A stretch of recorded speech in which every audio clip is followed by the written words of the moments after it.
We analyzed $335,234,724 in donations to churches, more than a third of $1 billion, to identify the most important church giving statistics and share them with you in this video. So here's what we compiled and what you're about to learn. Average donation size. Typical donation frequency, the most and least popular times to give, recurring giving enrollment percentage, preferred giving methods, the average amount of a donation lost to fees, and the final statistic, the primary takeaway from this video that comes at the end, it's not what you're going to be expecting. Want all of this information in a downloadable report? I've got you covered there as well. In the description below, you'll find the Church Giving Statistics 2023 report assembled for download so you can keep a copy for yourself. It's linked in the blog post that accompanies this video. That blog post is also linked on the screen for you. Ready to dive into the numbers? Let's get started. Okay, the first thing to know is that the data in this report is not speculative, but it's also not a compilation of stats from around the web. So what is it? Well, we mined more than a third of $1 billion in real donations to churches that we've processed ourselves through Nucleus Giving, our giving platform for churches. So these are our actual numbers. We're pulling back the curtain. To that end, here are a few important considerations as we go through these actual numbers. Number one, these donations were made to churches of all sizes in both the United States and Canada. All of the gifts were processed online via bank account or credit card, and the final day of giving tallied in this report was December 31st, 2022. Here's what we found. Church giving statistic number one, the average donation size to a church is $205. And here's the breakdown of gifts by their amounts. First, 44% of all gifts were under $100. And on the complete other side of the spectrum, just about 3% were greater than $1,000. Now here's where things get interesting. Look at how many gifts come in under $100, 44% of all of them, yeah?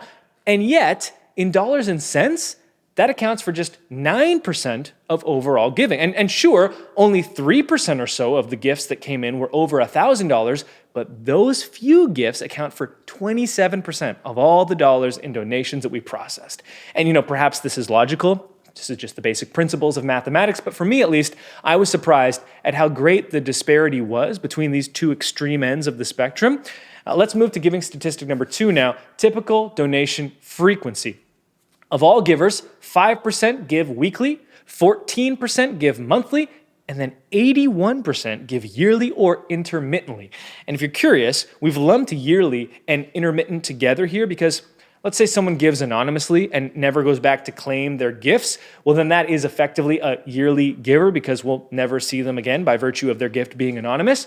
But let me ask you, more than 80% of givers are yearly or intermittent. What percentage of all giving do you think those 80% account for?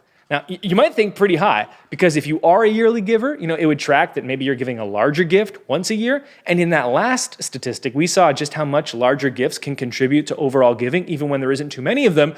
Well, get this, yearly and intermittent givers, which account for roughly 80% of all givers, contribute just about 20% of the dollars and cents when it's all added up. Which means it's those weekly and monthly givers that are doing the heavy lifting, even though there's only 20% of them.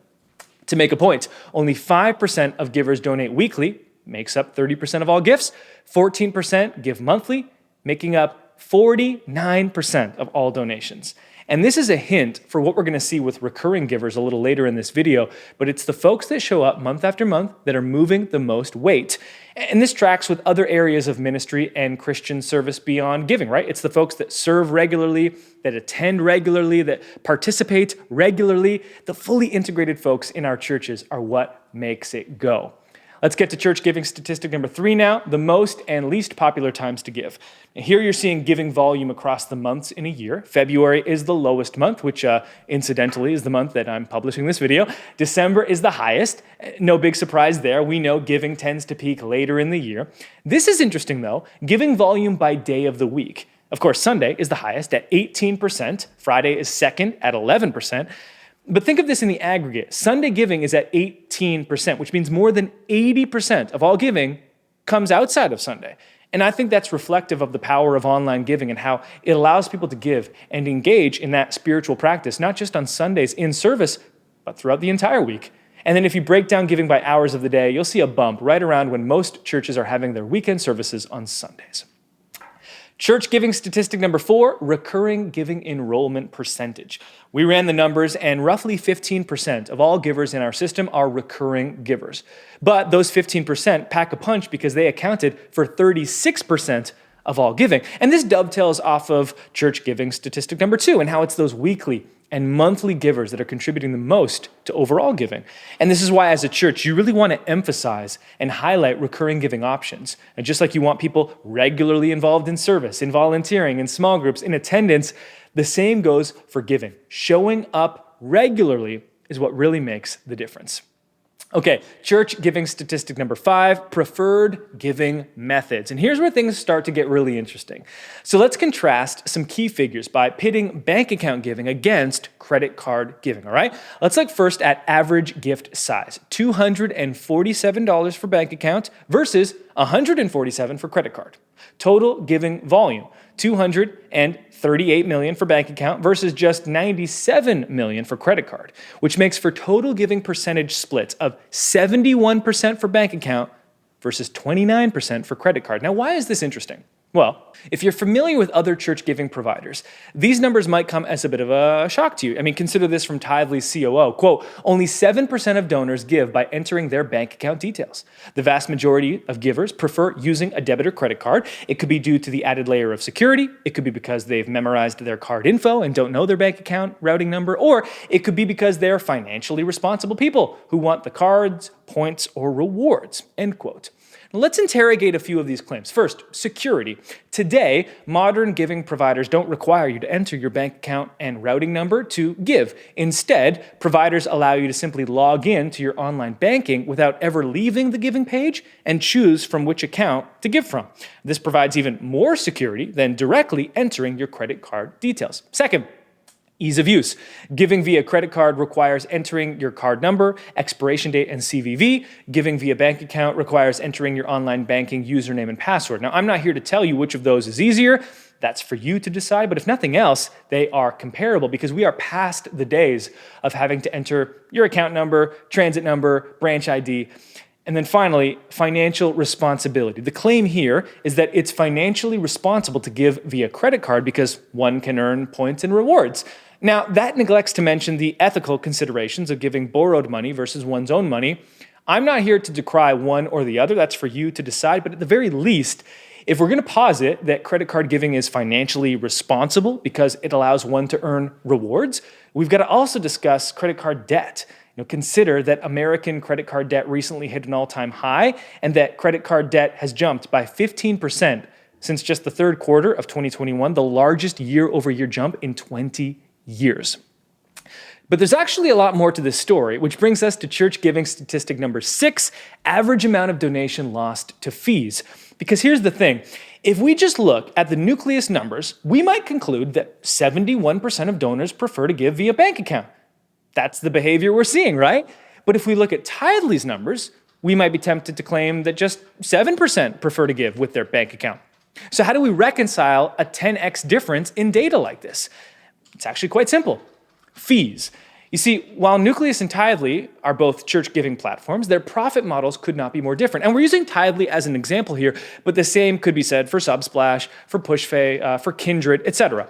Because it's in the details of these profit models that we can begin to discern the differences in giver behavior. Because at its core, donors are behaving precisely how each platform wants them to behave. So it's less about donor intention and more about how they're incentivized to give. Let me explain.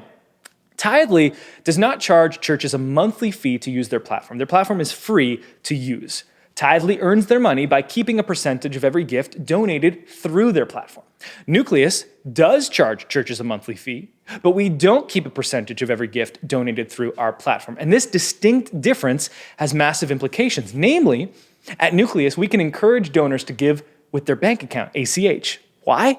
Well, because bank account giving does not come with a percentage processing fee. Credit card giving does. So for example, if you gave $100 to your church with your bank account, it might cost you 25 cents. If you gave that same $100 with your credit card, it might cost you 25 cents plus 3% of that entire gift. That's just a few dollars on $100, but in the aggregate, for the typical church, it tends to average about $1,000 a month in fees that are taken from donations and lost forever. So, why the difference with a platform like Tithely? Well, simply put, Tithely is a Rev-Share provider, and a Rev-Share provider earns their revenue from fees, from taking a part of every gift they process for themselves. This means they can't realistically encourage bank account giving because it would dramatically affect their bottom line. Or it means they would need to slap a percentage fee on bank account giving for the sake of not compromising their profit model, which is why it's common to see church giving providers charge 1% for bank account giving needlessly. Now, why should your church care about this? Well, because the average church routinely spends more than $10,000 a year just to accept donations online, all because of Rev-Share fees. To show you what I mean, let's run some quick numbers. What we're going to do is we're going to take this $350 million in donations to churches that Nucleus has processed, and that's going to be our figure for both examples. And we'll compare our fees to a Rev-Share provider like Tithely to illustrate the difference in cost. First, the Nucleus model, where 71% of giving comes through bank account, which translates to $1.85 million in fees, an effective rate of 0.55%. Now, let's use that same total giving figure and run the numbers using Tithely splits with 7% of giving coming through a bank account. That results in $9.28 million in fees, or an effective rate of 2.77%. Now, if you're curious what an effective rate is, it's the average amount paid to fees per transaction in your church after every fee and donation is tallied up. And the pricing structures of church giving providers are famously complex, but your effective rate is a way of distilling every cost to a single number to actually understand what's going on. And you're seeing more and more platforms start to use this because it's really helpful for churches to grasp what's actually happening. And in this case, whether your church is paying the fees, your givers are paying the fees, or you're shouldering the weight of the fees together, here's an illustration showing both side by side in the aggregate. When your incentive is to process gifts with a credit card, your fees wind up being roughly 5 times higher. So here's the big thesis I teased at the beginning of this video. And if you leave this video with anything, it should be this. The values of your church and your giving provider will dramatically influence the behavior of your church's donors. And this is not a single statistic, but it informs every statistic all at once. For example, donors on Nucleus are 10 times more likely to give with their bank account than donors on Tithely. Why such a stark difference in donor behavior? Because the platforms are designed differently. It's not because the people in the congregations that use Nucleus are more predisposed to give with their bank account. It's because the churches that choose to use Nucleus care about minimizing fees, and we, the creators of Nucleus, build that into the fabric of Nucleus giving with prompts and education and a user experience that helps givers understand the values of bank account giving, which then informs their behavior. And this is why it's so crucial when seeing a report like this, or when parsing any data for that matter, to understand it contextually. Donor behavior is not uniform. On the contrary, my belief is that more than anything else, donor behavior, and thus the data that you've been seeing in this video, is shaped by your church's values, and your giving partner is an extension of that. Now, like I've said, I put all this data into a downloadable PDF report. It's linked in the description below. You'll find the download link in the blog post that accompanies this video, which also has all of the diagrams and illustrations. So if you want to share this with someone so they can skim through all of that, I'd recommend the blog post. Hit the thumbs up if this video gave you some insights. Subscribe for the next one. And thanks as always for your time, attention, and trust. We'll talk soon.